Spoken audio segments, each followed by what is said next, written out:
ये तो जानते ही हैं कि भारत की सबसे पुरानी राजनीतिक पार्टी भारतीय राष्ट्रीय कांग्रेस है। आपको बता दें, इसकी स्थापना 28 दिसंबर 1885 को हुई थी और इसने देश की स्वतंत्रता संग्राम में महत्वपूर्ण भूमिका भी निभाई। लेकिन क्या आप ये जानते हैं कि इस पार्टी का इतिहास क्या है? क्या आप ये जानते हैं कि पार्टी को कई बार विभाजन का सामना करना पड़ा? आप क्या ये जानते हैं कि इसकी नींव कब और कैसे रखी गई और आखिर कांग्रेस शब्द का अर्थ क्या है? तो आज कांग्रेस के स्थापना दिवस पर आइए जानते हैं इस पार्टी से जुड़े कई रोचक किस्से। नमस्कार, मेरा नाम है कनुप्रिया सत्तन और आप देख रहे हैं राष्ट्रीय जनभावना। आज भले ही देश की सबसे powerful party Bharatiya Janata party हो, लेकिन इतिहास में सबसे ज्यादा पावरफुल पार्टी भारतीय राष्ट्रीय कांग्रेस ही रही है। क्या आप जानते हैं कांग्रेस शब्द का आखिर अर्थ है क्या? दरअसल कांग्रेस विभिन्न देशों, घटक राज्यों, संगठनों और ट्रेड यूनियनों, राजनीतिक दलों या फिर अन्य समूहों के प्रतिनिधियों की एक औपचारिक बैठक होती है। यह शब्द मध्य अंग्रेजी के उत्तरार्ध में लैटिन शब्द कांग्रेसस से उत्पन्न हुआ, जिसका अर्थ युद्ध के दौरान होने वाली मुठभेड़ और उस दौरान विरोधियों की जो बैठक होती है ये होता है। तो अब ये तो हो गया कि कांग्रेस शब्द का अर्थ क्या है। आइए अब जानते हैं कि आखिरकार कांग्रेस की स्थापना कैसे हुई और कब हुई। कांग्रेस की स्थापना 28 दिसंबर 1885 को 72 व्यक्तियों ने की थी। कांग्रेस की स्थापना में A.O. ह्यूम, जो कि एक सेवानिवृत्त ब्रिटिश अधिकारी थे, उनके साथ साथ दादा भाई नेरोजी और बिनशा वाचा ने की थी। इन सबकी अहम भूमिका थी। हालांकि इसमें 72 लोग और भी शामिल थे, मतलब कुल मिलाकर 72 लोगों ने कांग्रेस की स्थापना की थी। आपने कई बार भारतीय जनता पार्टी के नेताओं को यह बोलते हुए सुना होगा कि कांग्रेस की स्थापना तो अंग्रेजों ने की थी। तो हम आपको बता दें कि A.O. ह्यूम, जो कि एक सेवानिवृत्त ब्रिटिश अधिकारी थे, वो भी इस दौरान इसमें शामिल थे और उनकी भी इसमें अहम भूमिका रही थी। बता दें कि कांग्रेस उस वक्त सबसे बड़ी और प्रमुख भारतीय जन संस्था मानी जाती थी, जिसका स्वतंत्रता आंदोलन में केंद्रीय और निर्णायक प्रभाव था। देश की आजादी के बाद सालों तक कांग्रेस न सिर्फ सत्ता पर काबिज रही, बल्कि देश की सबसे बड़ी राजनीतिक पार्टी भी थी और पावरफुल भी थी। भारतीय राष्ट्रीय कांग्रेस की स्थापना दिसंबर 1885 में की गई थी। इसका पहला सम्मेलन मुंबई के गोकुलदास तेजपाल संस्कृत कॉलेज में हुआ। यहां देश भर से 72 प्रतिनिधियों ने भाग लिया था और इस सम्मेलन के अध्यक्ष थे व्योमेश चंद्र बनर्जी, यानी कि हम कह सकते हैं कि बनर्जी कांग्रेस के पहले अध्यक्ष थे। 28 दिसंबर 1885 को इसकी नींव रखी गई। ब्रिटिश साम्राज्य के एशिया में उभरने वाला पहला आधुनिक राष्ट्रवादी आंदोलन था कांग्रेस।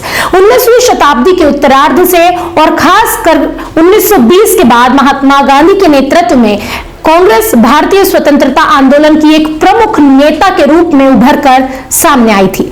भारतीय राष्ट्रीय कांग्रेस भारत की जनता की आवाज बनना चाहती थी। भारतीय राष्ट्रीय कांग्रेस लिंग, वर्ग, नस्ल, जाति या किसी भी अन्य भेद के बावजूद सभी भारतीयों के लिए एक समान आवाज उठाना चाहती थी।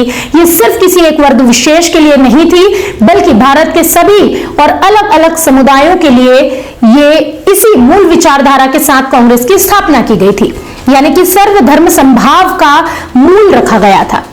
भारतीय राष्ट्रीय कांग्रेस के शुरुआती नेता थे 1885 से 1905 तक, जो कि संवैधानिक और शांतिपूर्ण ढंग से, जैसे कि प्रार्थना करके, याचिका देकर, प्रतिवेदन देकर ब्रिटिश सरकार से वो चाहते थे कि वो या तो उनका देश छोड़कर चले जाएं या वो अपने नियमों कायदों में जो है सुधार करें।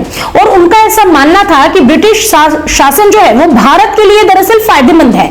जिनमें खास कौन थे हम ये भी जान लेते हैं। दादा भाई नेरोजी, गोपाल कृष्ण गोखले, सुरेंद्र नाथ बनर्जी और फिरोज शाह मेहता, ये सभी नरम दल के नेता थे और इन्हें नरम दल के नेता कहा जाने लगा। लेकिन जब ये लोग ये मानने लगे कि जो अंग्रेज है वो भारत के लिए बेहतर हैं, तो कांग्रेस में ही एक और गुट उठकर खड़ा हुआ, जिसे कहा गया गरमपंथी दल, जिनमें थे तिलक, लाला और बिपिन जैसे लोग, जो इनसे काफी अलग थे। इनकी देश की आजादी के लिए अलग ही तरीके थे, या आक्रामक थे और इन्होंने आक्रामक तरीके ही अपनाए। गरम दल भारतीय राष्ट्रीय कांग्रेस के भीतर का वो धड़ा था जो नरम दल की नीतियों से बिल्कुल असहमत था। ब्रिटिश शासन के खिलाफ सीधे आक्रमण, आक्रामक संघर्ष, बहिष्कार और स्वदेशी में विश्वास रखते थे।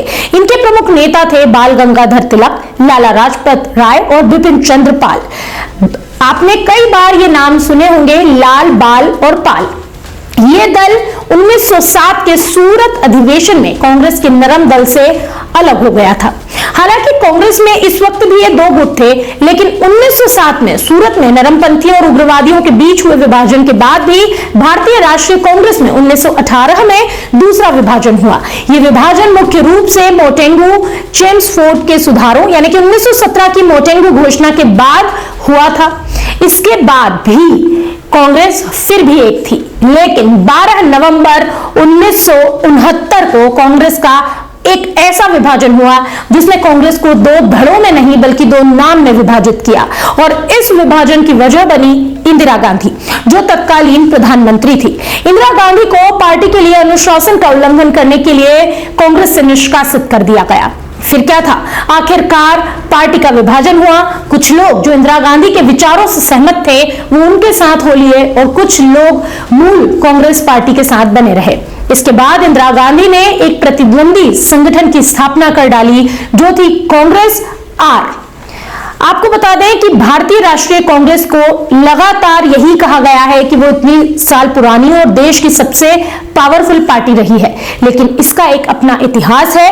भारतीय राष्ट्रीय कांग्रेस ने देश की स्वतंत्रता के लिए बहुत अहम योगदान दिया है।